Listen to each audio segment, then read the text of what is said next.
प्रेम से बोला दाऊद माई की जय।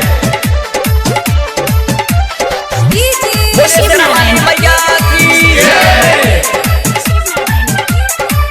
बोला नंदी माई की जय। लाला की चुनरिया चाटकार मैया ओढ़ले बानिन लाल की चुनरिया चाटकार मैया ओढ़ले बानिन लेहड़ा वाली मैया के चुनरी हम त चढ़ावले बानी ओही रे मंदिलिया पर पूजा हम त कइले बानी सोना बरे सालू बानी और बिहार हम त चढ़ावले बानी लाल की चुनरिया चाटकार चुनरी लइले बानी बोला काली मैया की जय।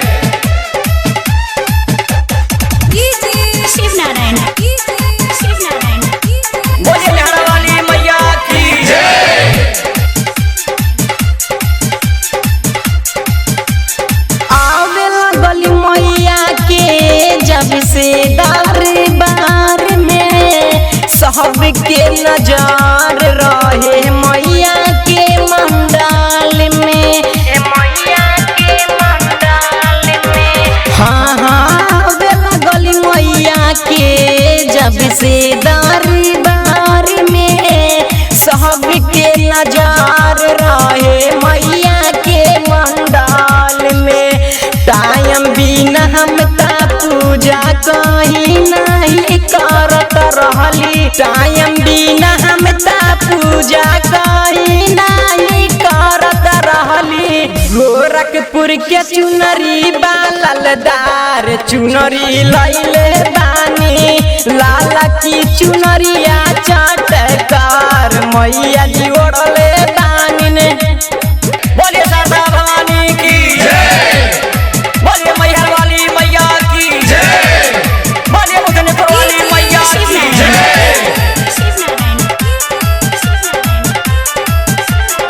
साइलेंस राइटर संगे मनीष प्रेमी अनिल हो पार ना राजेश ना शिव जी आइले घरे हो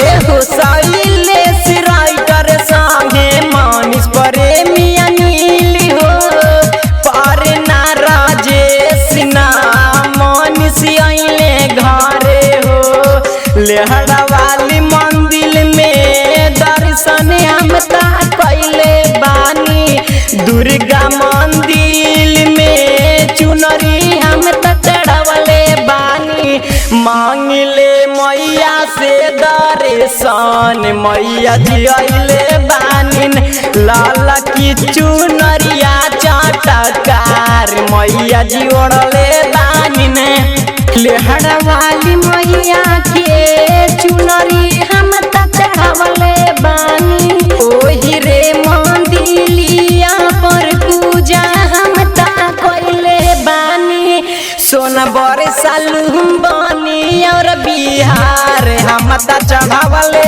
बानी लाला की चुनरिया चाटकार चुनरी लइले बानी।